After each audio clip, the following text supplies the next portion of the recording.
नमस्कार आप सभी के लिए। ये आज आपका एडिटोरियल है, द हिंदू में पब्लिश हुआ है। लिखा किसने है? ये हरीश करे जी ने। कह क्या रहे हैं ये बात कर रहे हैं द राजभवन न्यू रोल। आपको अगर मालूम हो या ना हो, रिसेंटली क्या हुआ है कि जो हमारे गवर्नर थे, राज्यपाल थे, कहाँ के? महाराष्ट्र के राज्यपाल। उन्होंने महाराष्ट्र के मुख्यमंत्री को एक पत्र लिखा। उसमें ये कहा कि आप मंदिर को खोलिए। तो इस टाइप की जो चिट्ठी है वो एक राजनीतिक रूप से इसको देखा गया, इस चिट्ठी को। और यही ये बोल रहे हैं कि राजभवन का जो नया रोल है, राजभवन मतलब जितने भी राज्यपालों को ये प्रदर्शित कर रहे हैं, तो राजभवन का नया role taking centre stage. Centre stage में कौन है? महाराष्ट्र के जो गवर्नमेंट है उसकी अपोज या उसके सीधी सी बात है, बीजेपी की स्टेट है, ठीक है। और महाराष्ट्र में बीजेपी की शासन नहीं है। तो ये दोनों एक दूसरे के विपक्षी हुए। तो ऐसा काम, जैसा कि ये चिट्ठी लिखने वाला काम, और जिसमें जिस टाइप की वो चिट्ठी लिखी गई, वो क्या होते हैं, विपक्षी दल ही जनरली करते हैं। तो वही इन्होंने कहा कि राजभवन का नया रोल, और उसमें वो क्या कर रहा है राजभवन कि सेंटर की स्टेज को ले रहा है, या सेंटर की जो जिम्मेदारी है या सेंटर की तरह बिहेव कर रहा है। व्हेन इन 2000, अब यहाँ से हम स्टार्ट करेंगे, और अगर आपने सब्सक्राइब ना किया हो तो please hit the subscribe button. अब यहाँ पर ये when in 2007 at the height of agitations in Nandigram in West Bengal. 2007 में नंदी जो आंदोलन की जो हाइट है, या सीमा कह सकते हो, या आंदोलन की जो प्रबलता है, वो बोल सकते हो आप। यहाँ पर हाइट की मतलब ऊंचाई ही होता है, लेकिन यहाँ पर जो कॉन्टेक्स्ट दिया हुआ है वहाँ पे आप सीमा का मतलब समझें। तो agitation in Nandigram in West Bengal, governor Gopal Krishna Gandhi had allowed himself to express his cold horror. तो जो वहाँ के उस समय के तत्कालीन जो गवर्नर थे, वहाँ के राज्यपाल थे गोपाल कृष्ण गांधी, उन्होंने खुद को एक्सप्रेस कर दिया था एज अ कोल्ड हॉरर, ठीक है, एक शीत, डरावना शीत, ठीक।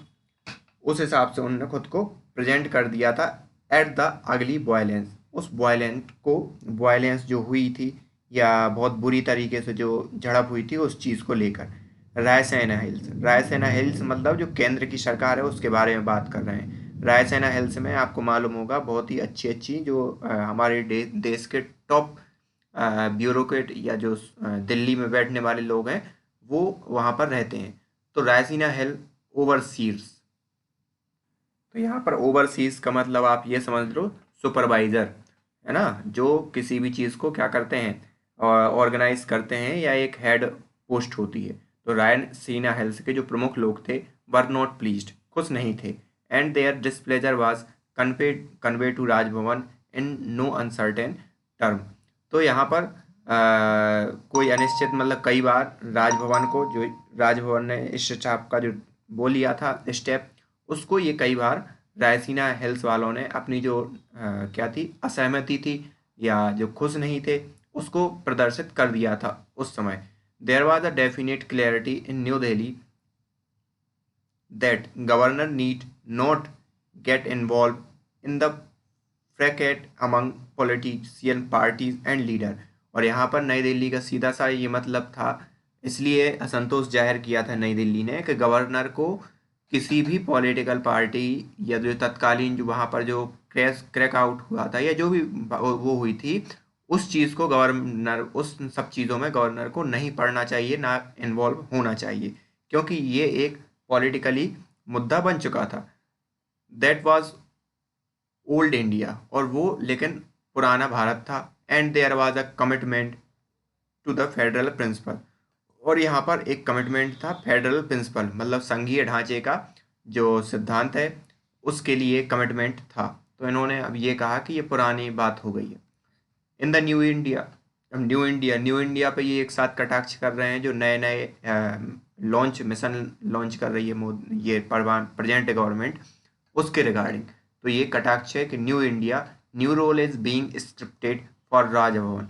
तो नए इंडिया में नए रोल को स्क्रिप्ट कर दिया है, या बना दिया है, राजभवन के लिए नया रोल लिखा जा चुका है, as it for all other constitutional institution, as for, और ऐसा ही दूसरी जो कॉन्स्टिट्यूशनल इंस्टीट्यूशन है उनके लिए भी बना दिया है नए rule.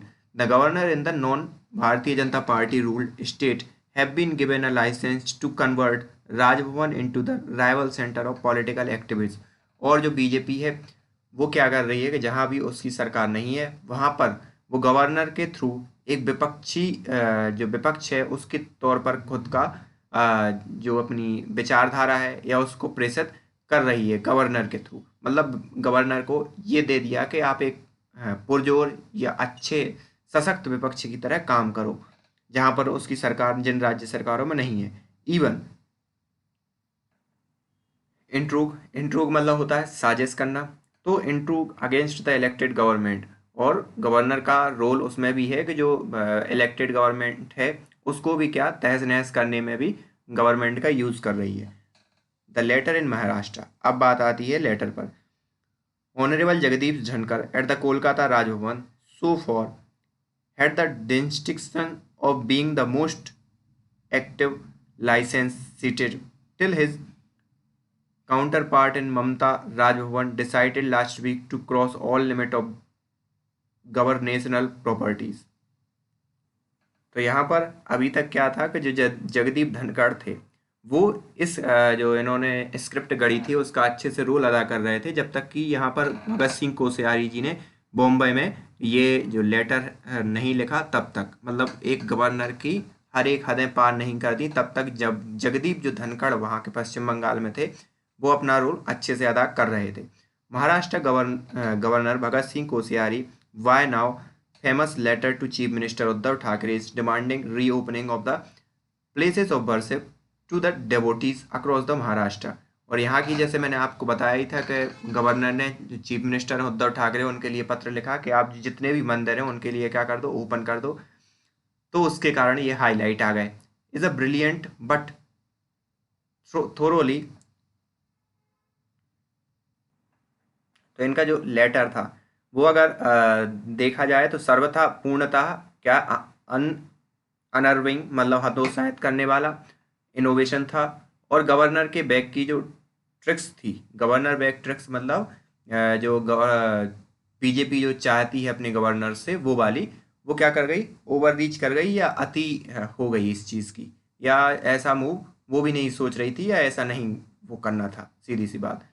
Various Raj Bhavan of course, कई जो राजभवन है मतलब कई राज्यों की सरकारों के जो राजभवन है, have become embroiled in extremely unsavoury controversies over the decade.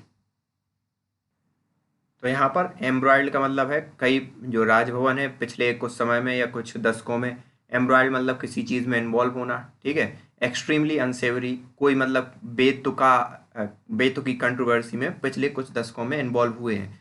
Party because of the constitution of India, partly because the constitution does allow a certain discretion to the governor. तो जो उसके जो संविधान के अनुसार जो उनको अधिकार दिए गए हैं उसके कारण उन्होंने जो डिस्क्रेशन या जो निर्णय लिए या जो अपनी बुद्धि विवेक का परिचय दिया, तो कुछ ऐसे जो निर्णय हैं वो उनके कारण मतलब सीधी सी बात है कंट्रोवर्सी में उनका इन्वॉल्वमेंट रहा है पुराने कुछ दशकों में। As a discretion invariably does get abused, और एंड अ डिस्क्रेशन एक ऐसा निर्णय जो इनवेरिएबली गेट अब्यूज्ड होता था। The framer of constitutional framer of the constitution had definitely disfavored the idea of an elected governor because they were unambiguously clear that political power would only be vested with the council of minister headed by the chief minister। तो यहाँ पर जो संविधान निर्मात्री सभा थी उन्होंने governor के role को पूरा का पूरा दरकिनार कर दिया था, क्योंकि उनका मानना था कि जो भी चीफ मिनिस्टर जिसका हेड होता है वही संविधान मतलब चीज़ों को क्या करेगा, चलाएगा या वही अच्छे से काम करेगा। Yet they were not inclined to put in formal instrument of instruction for the governor and were content to be believe that political decencies and correctness would be observed both by the governor and the chief ministers।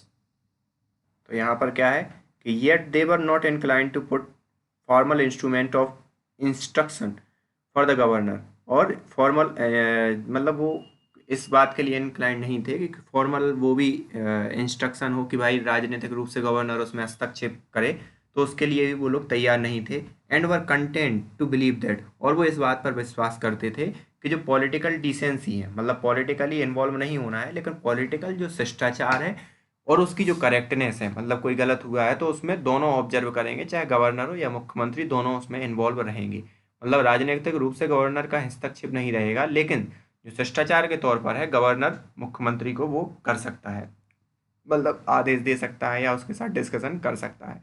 As the distinguish constitutional expert, अलग अलग constitutional जो expert हैं, जैसे नानिए, पालखीवाला, शॉइट, the constitution intended that the governor should be the instrument to maintain the fundamental equilibrium of the people of the state and ensure that the mandates of the constitution are respected in the state। और यहाँ पर governor का सिर्फ इतना role है कि वो जो राज्य के लोग हैं उनके अधिकारों के लिए जो इक्विलिब्रियम का फंडामेंटल जो राइट है उनके बिटवीन इक्विलिब्रियम का काम करे। मतलब इक्विलिब्रियम होता है मतलब बराबर रखे चीज़ों को, ज़्यादा कोई न ज़्यादा अति ना जनता की होने दे ना सरकारों की होने दे, दोनों के बिटवीन इक्विलिब्रियम रहे। और जो मैंडेटेड कॉन्स्टिट्यूशन है उसकी रिस्पेक्ट करे स्टेट के रेफरेंस में। The assumption of course was that those appointed to Raj Bhavan would be endow with a बुद्धि which set apart a statesman from a politician. और इसके पीछे सीधी सी बात है, एक अजम्पशन लिया गया था कि वो उनके पास बुद्धि होगी, एंडाउड मतलब संपन्नता होगी, किस चीज़ की, बुद्धि की है, जो विजडम की है। Bit set apart a statement from a politician, जो एक स्टेटमेंट को पॉलिटिशियन से क्या करेगा, अलग करके रखेगा या अलग देखेगा। अ ट्विस्ट टू डिस्क्रेशन, अब क्या होगा कि डिस्क्रेशन में कहाँ ट्विस्ट आया निर्णय में, ठीक है, या जो विवेक है उसमें कहाँ वो आया, चेंजेस आए, वो सब। In the post Nehruvian era, मतलब नेहरू के बाद के जो युग थे, as our politics become rough and our politicians, जो पॉलिटिक्स है वो क्या हो गई, बहुत ही रफ हो गई, और जो पॉलिटिशियंस थे वो रफर हो गए। द बुद्धि एलिडेट मोस्ट गवर्नर्स, और बुद्धि बहुत ही कम गवर्नर को, मतलब बुद्धि एलूड हुई बहुत बहुत से गवर्नर को। As an appointment of the union government the governor have predictably enough been all too prone to do bidding of the ruling party at the centre. तो यहाँ पर जैसा कि ये यूनियन गवर्नमेंट को अपॉइंट करती है, तो सीधी सी बात है जो गवर्नर होगा वो किसकी तरफ इंक्लाइंड रहेगा, रूलिंग पार्टी की तरफ इंक्लाइंड रहेगा, या उसी से क्या होगा, बंधा हुआ होगा, या उसी का जो जान पहचान वाला होगा, या उसके हितों को ध्यान में रखने वाला होगा। ठीक है, तो ऐसा ही हुआ। इनएविटेबली, अनिवार्य रूप से, द डिस्क्रेशन, जो निर्णय है या जो विवेक है, B it choosing a chief minister or requiring a chief minister to prove his or her majority, or dismissing a chief minister, dissolving the legislature, recommending president's rule, came to tend with partisan political consideration। तो यहाँ पर फिर क्या है, जितने भी जो निर्णय लिए गए जो गवर्नर के द्वारा, कि चीफ मिनिस्टर को शपथ दिलाना, चीफ मिनिस्टर को विधानसभा भंग करना, या जो भी राष्ट्रपति शासन लगाना, तो वो सब उसमें उनका क्या दिखा, जो पॉलिटिकल कंसिडरेशन है या जो भी यूनियन गवर्नमेंट है उसके पक्ष की बात दिखी, या उनकी तरफ झुकाव दिखा। More often that not the gubernatorial discretion was abused sometime absurdly, even whimsically, whimsically मतलब कानाफूसी करना, और मोर ऑफन दैट कि कभी उनमें गवर्नर के जो वो थे उनको अब्यूज़ नहीं किया गया, और सम टाइम उनको क्या मतलब कानाफूसी होती थी लेकिन उनको वो नहीं किया गया, एकदम से अब्यूज नहीं दिया गया। The Supreme Court did try through its judgment in the S R Bommai case to restore some kind of order on the rampant proclivities of Raj Bhavan. तो यहाँ पर एक एस आर बोमानी जो केस था उसमें बहुत से ऐसे जो गवर्नर के जो वो थे निर्णय थे उनको पलटा गया, और वापस राज्य सरकार या जो भी राज्य के उसमें था उसमें लिया गया निर्णय सुप्रीम कोर्ट की। ये एस आर बोमानी केस है ना, Bommai case, sorry. That of course did not prevent a governor from becoming difficult. और ये सीधी सी बात है, इसने कोई मतलब ऐसा काम नहीं किया कि जो गवर्नर को डिफ़िकल्ट होने से बचाए रखे। डिफ़िकल्ट मतलब किसके लिए डिफ़िकल्ट? गवर्न जो भी गवर्नमेंट है, प्रेजेंट गवर्नमेंट, वहाँ पे। For example, a governor has been known for once withholding his access to the budget because the chief minister was not inclined to accede to the Raj Bhavan demand for a fourth imported luxury car for his excellency। और यहाँ पर एक example के तौर पर जिसमें एक governor जाना जाता है उसके कुछ निर्णय के लिए, वंस विथ होल्डिंग एक्सेंट मतलब एक जो अपनी बजट है उसमें सहमति देने के लिए गवर्नर ने क्या किया कि साइन नहीं किया, मतलब एक्सेंट नहीं दी बजट। बिकॉज क्यों क्यों क्यों क्यों नहीं दी? क्योंकि जो चीफ मिनिस्टर थे उस समय के, वो इंक्लाइंड नहीं थे कि उनके लिए एक फोर्थ लग्जरी कार मंगवाए, इसलिए उन्होंने सहमति नहीं दी। But now the BJP had accelerated the process of the institutional lumpenisation मतलब लंपट चीज़ होना, ठीक है। तो बीजेपी ने क्या किया है, इस चीज़ को और एक्सेलरेट कर दिया है। A new role of for the governor in the non BJP ruled state has been devised. तो यहाँ पर जो नया जो वो है कि जहाँ पर बीजेपी रूल नहीं कर रही है, वहाँ पर जो गवर्नर का जो रोल है तो वो इसी आशा से इन्वेंट किया गया है कि वो अपने जो पर्सनल इंटरेस्ट है उसको पूरा कर पाए। Without seeming to abuse his discretions, a governor like the gentleman in the Kolkata Rajbhavan can blatantly put the license of governorial activism in the service of his bosses party interest. तो यहाँ पर जो जगदीप धनखड़ हैं, तो उन्होंने क्या किया कि बगैर किसी चिंता किए कि उसकी जो भी वो निर्णय ले रहे हैं उनके प्रति किसी भी प्रकार का वो फील करते हुए, जो भी निर्णय है वो बिल्कुल एक जेंटलमैन की तरह काम कर रहे हैं। जो भी अपने पार्टी के हित हैं या जो पार्टी के जो उच्च अधिकारी हैं उनके जो हित हैं उनके हिसाब से काम कर रहे हैं या उनके हितों के हिसाब से। There is a probably nothing in constitution that forbid a governor from making a political nuisance of himself। और यहाँ पर कोई ऐसा संविधान में ऐसी बात भी नहीं है कि जो गवर्नर है वो पॉलिटिकली मोटिवेट नहीं हो सकता या उससे रोकने की कोई व्यवस्था हो।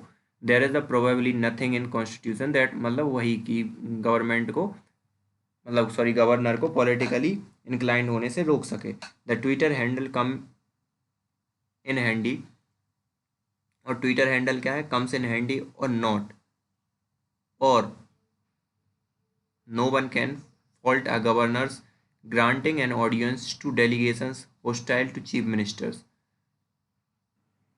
तो यहाँ पर no one can fault, no one can कोई फॉल्ट नहीं कर सकता गवर्नर का। उन्होंने क्या कर दिया, एक ऑडियंस को ग्रांट कर दिया कि वो ऑडियंस क्या करे, चीफ मिनिस्टर के अगेंस्ट ट्विटर पर वो करे मतलब कैंपेन या जो whatever kind of thing.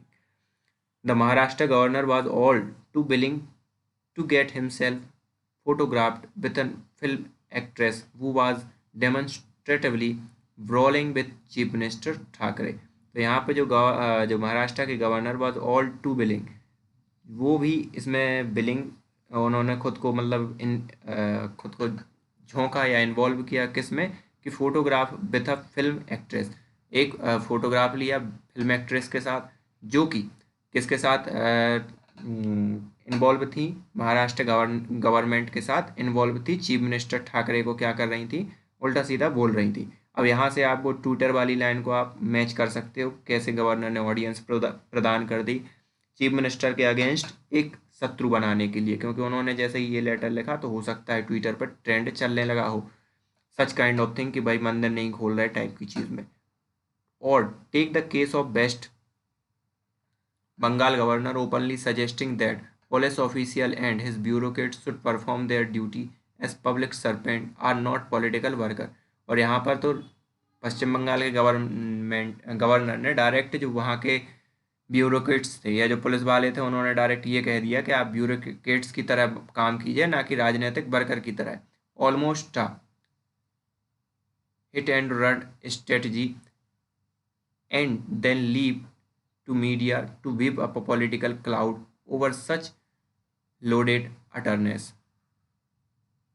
और फिर बाद में क्या होता है कि leave it to the media, फिर मीडिया पे छोड़ दिया जाता है कि विप आप पॉलिटिकल क्लाउड, और विप करो कि पॉलिटिकल क्लाउड के बिटवीन, जैसे कि सच एज लोडेड अटर्नेस। ठीक है, मतलब उसको फिर एक हिसाब से कोई भी गवर्नर अगर कोई चीज़ बोलते तो सीधी सी बात है वो एक खबर बन ही जाती है। फिर क्या है, new law article 167 constitution does allow governor to call for any information relating to administration of the affair of the state. तो यहाँ पर ये 100 आर्टिकल 167 सॉरी जो है अधिकार देता है गवर्नर को कि वो गवर्नमेंट को बुला सकता है किसी भी एडमिनिस्ट्रेटिव अफेयर के रिगार्डिंग। ठीक है, but with a being from the bosses in the union home minister, a governor like mister Dhankhar और mister Koshyari can become a total partisan. लेकिन जैसे कि मिस्टर अमित शाह को अगर वो माना जाए, एक चीफ के तौर पर माना जाए, तो ये दोनों ही गवर्नर क्या कर रहे हैं, पार्टीसन या पक्षपातपूर्ण निर्णय ले रहे हैं। But it was a new law when Maharashtra governor मॉकिंग asked chief minister if he had suddenly turn secular. लेकिन यहाँ पर ये एक बहुत ही, मतलब इनके अनुसार बहुत ही गलत निर्णय है, जो महाराष्ट्र के गवर्नर ने चीफ मिनिस्टर से पूछा क्या आप सडनली सेकुलर हो गए हो। मतलब उन्होंने पत्र में लिखा, आप अगर पत्र जो लिखा उससे अगर भली भांति परिचित हो गए तो आपको ये चीज़ मालूम होगी। In the old India the president of India would have mostly probably found a way of communicating the Rashtrapati Bhavan's displeasure to the Maharashtra governor for this secular tone. और यहाँ पर in the old India the president of India would have mostly probably found a way. तो old India में इन्होंने दो India की जो पहले बात कर चुके हैं उसमें ये कह रहा है कि जो ओल्ड इंडिया है would have mostly probably found a way, हो सकता है कुछ एक रास्ता खोजेगी कि कम्युनिकेट करे राष्ट्रपति भवन सॉरी गवर्नर से, और अपना जो असहमति है वो जाहिर करे कि जो आपने टोंट मारा है वो आपको नहीं मानना चाहिए। After all secularism is very much a part of the basic structure of constitution. और आफ्टर ऑल मतलब अंततः जो हमारा जो सेकुलर का जो मतलब सेकुलर क्या है, पार्ट है हमारे कॉन्स्टिट्यूशन का। ठीक है, और आधारभूत पार्ट है। The very sacred book that governors take oath to preserve protect and defend, एक बहुत पवित्र बुक जो कि गवर्नर क्या करते हैं, प्रोटेक्ट करते हैं, ओथ लेते हैं और डिफेंड करते हैं। Secularism is not a dispensable part of the constitution. Secularism क्या है, कोई अलग करने वाला पार्ट नहीं है हमारे कॉन्स्टिट्यूशन से। Not is the dirty word, और ना ही एक कोई बुरा वर्ड है। A governor Koshyari letter implied, जैसा कि गवर्नर खोसियारी ने उसको एक्सप्लेन या प्रकट किया है। ठीक है, after all it has been pointed out by jurist, और आफ्टर ऑल अंत में ये पॉइंटेड आउट किया जा रहा है ज्यूरिस्ट के द्वारा। ज्यूरिस्ट मतलब आप समझ रहे हो जो न्यायपालिका के लोग हैं। कॉन्स्टिट्यूशनल स्कॉलर, जो भी कॉन्स्टिट्यूशन के जो स्कॉलर हैं मतलब वकील लोग। That is the Kesavananda Kesavananda Bharati case, the Supreme Court has declared secularism is the basic feature of the constitution. Kesavananda Bharati के केस में सुप्रीम कोर्ट ने डिक्लेयर कर दिया था कि जो सेकुलरिज्म जो है कॉन्स्टिट्यूशन का मेन फीचर है, बेसिक फीचर है कॉन्स्टिट्यूशन का। Even before the 42nd amendment had introduced the word secular in the preamble to the constitution, और जो 42वें संशोधन में उसको इंक्लूड कर दिया गया कॉन्स्टिट्यूशन के अंदर। The political design behind an overactive Rajbhavan is simple. तो यहाँ पर जो पॉलिटिकल डिजाइन है जो ओवर एक्टिव राजभवन के पीछे, तो वो एक वेरी सिंपल है। पोक प्रोड और pin prick and provoke the elected government to waste his political energy and capital in unwanted war of attritions. तो यहाँ पर पोक का मतलब क्या है, सबसे पहले आप समझ लो। पोक का मतलब होता है प्रहार। प्रोड की बात करें तो प्रोड की मतलब होता है ठेस पहुंचाना। और फिर बाद में क्या हो, पिन प्रिक का कहें तो चिढ़ाना कह सकते हो या झुंझलाना, और फिर प्रोवोक करना मतलब प्रोवोक करना, उकसाना उस गवर्नमेंट को कि वो अपनी जो पॉलिटिकल पावर है उसको क्या मतलब बर्बाद कर दे, और अपनी जो कैपिटल है वो अनवांटेड जो वॉर है उसमें लगा दे, बेवजह के संघर्षण करने में या बेवजह का मुद्दा बनाने में। तो the BJP can be the only beneficiary from the resulting scrimmages. जो भी स्क्रमेसेस हुआ है तो बीजेपी को ही फायदा होने वाला अंतोगत्वा। फिर क्या है, reflecting an arrogance, however there is a certain method to gubernatorial madness. तो यहाँ पर सर्टेन मेथड्स हैं जो गवर्नियल, तो यहाँ पर जो गवर्नर के जो पागलपन की हैं ये कुछ चुनिंदा एग्जाम्पल हैं, जैसे कि जो मतलब सीधी सी बात है, दो इन्होंने गवर्नर के एग्जाम्पल दिए। Governor like mister Koshyari and mister Dhankhar are too significant as a political player. तो यहाँ पर दोनों ही बहुत ही इनसिग्निफिकेंट थे एज अ पॉलिटिकल, या बगैर महत्वपूर्ण थे या महत्वपूर्ण नहीं थे एज अ राजनीतिक प्लेयर के तौर पर, to have crafted on there on his new gubernatorial madness में। मतलब वो उसको राजनीतिक रूप से इतने करेक्ट नहीं कर पाए और उसको राजनीतिक रूप से इतना अच्छा नहीं मोड़ पाए। Their overreach is only a reflection of a new arrogant mindset at work.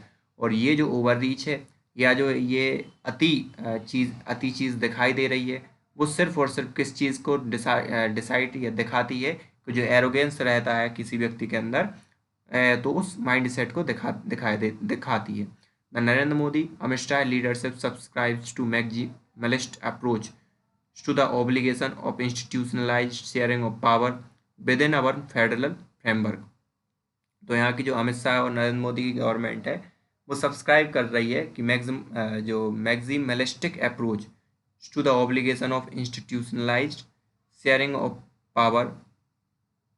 तो मैक्सिमलिस्ट मतलब सीधी सी बात है, ज़्यादा से ज़्यादा उपयोग किया है कि जो इंस्टीट्यूशनल शेयरिंग पावर है हमारे जो फेडरल संघीय ढांचे के अंदर, जैसे गवर्नमेंट या जो राजभवन है वो एक इंस्टीट्यूशनल स्ट्रक्चर है जो संघीय ढांचे के थ्रू स्टेट को क्या करता है, अपनी वो करता है। तो वो बीजेपी क्या कर रही है, बहुत ही ज़्यादा उसका क्या कर रही है, दोहन कर रही है। Over and above the primacy of union, over और एबव प्राइमेसी ऑफ यूनियन मतलब जो प्राथमिकता दी जानी चाहिए। The BJP is allergy to the idea of having share power and space with political parties and player. तो इन सब चीज़ों की ऊपर महत्ता देने के बजाय ये जो पॉलिटिकल पार्टीज और प्लेयर को क्या कर रही है, महत्ता दे रही है। The non BJP government an unafraid Mamata Banerjee and unintimidated Uddhav Thackeray. तो यहाँ पर नॉन बीजेपी गवर्नमेंट में तो ममता बनर्जी जो है वो डरी नहीं हुई है बीजेपी से, सीधी सी बात है। और अनइंटीमेटेड मतलब होता है कि जो इनसे डरे नहीं है या किसी ने धमकाने का प्रयास किया हो तो वो डरे नहीं है। Are seen as a eyesore which need to be removed. तो यहाँ पर वो उसके लिए एक आई सोर्स की तरह दिखाई दे रहे हैं जिसके लिए आवश्यकता है कि उनको रिमूव किया जाए या उनको पद से हटा दिया जाए। To that end wherever possible the Rajbhavan would become the state BJP extensions counters. और इसके अंत के लिए वेयर एवर पॉसिबल, जब भी ये पॉसिबल होगा, राजभवन वुड बिकम, राजभवन बन जाएगा, क्या बन जाएगा, स्टेट्स बीजेपी एक्सटेंशन काउंटर्स। मतलब जो बीजेपी का स्टेट में जो प्रभुत्व है वो किसके थ्रू काम करेगा, राजभवन के थ्रू काम करेगा। मतलब जहाँ पर सरकार नहीं है उस पर सरकार की तरह काम कौन करेगा, राज्यपाल करेगा। No one should be surprised if BJP were to use the contrived Koshyari's Thackeray dust-up in the Bihar election campaign later this month। और यहाँ पर किसी को इस बात से आश्चर्य नहीं होना चाहिए कि जो कंट्रोवर्सी है उसका ये बीजेपी बिहार के रिसेंट इलेक्शन में उसको किस हिसाब से प्रदर्शित करती है या प्रदर्शित करती है, नहीं तो किसी को उसमें आश्चर्य नहीं होना चाहिए। This is for political intolerance असहिष्णुता is a recurring nightmare for the Indian union. और जो इच है, ये खुजली है जो पॉलिटिकल इंटॉलरेंस की, असहिष्णुता की, ये बहुत रिकरिंग नाइटमेयर है। नाइटमेयर यानी मतलब फिर से बार बार आने वाली एक बुराई है। After she return to power in 1980, Indira Gandhi was determined to use the Rajbhavan to get rid of unhelpful non Congress government. जब 1980 में जब पावर में आई जो इंदिरा गांधी, ठीक है, तो उस समय भी उन्होंने यही काम किया कि जो भी नॉन कांग्रेस गवर्नमेंट है वहाँ को क्या कर दिया जाए, उन गवर्नमेंट को गिरा दिया जाए through the governor. Remember governor Ram Lal in Andhra Pradesh और governor Jagmohan in Jammu and Kashmir. इन दोनों को याद करो, आंध्र में और जम्मू कश्मीर में, ये दोनों इंदिरा गांधी के शासनकाल में रहे थे। तो इन्होंने क्या किया, but now a new righteous of new India is being deployed to beautify and old fashions power lust. तो यहाँ पर ओल्ड पावर की जो फैशन लस्ट थी या जो लालसा थी उसको अब नए प्रकार से ये क्या कर रहे हैं, ब्यूटिफाई कर रहे हैं। An overbearing centre appeal enormously to venal emperors. तो यहाँ पर सीधी सी बात है कि जो केंद्र के ज़्यादा असर वाले जो एम्परर हैं उनकी अपील केंद्र ने ज़्यादा बढ़ा दी है, या ऐसे राज्यपालों की नियुक्ति को कि जहाँ पर केंद्र का जिन राज्य सरकार में उनकी सरकार नहीं है वहाँ पर क्या हो, उनके राज्यपालों का असर या राज्यपाल के थ्रू वो क्या कर पाएँ, ऑपरेट कर पाएँ राज्य सरकारों को, ठीक है, केंद्र। So this is the end of today's editorial. So thank you for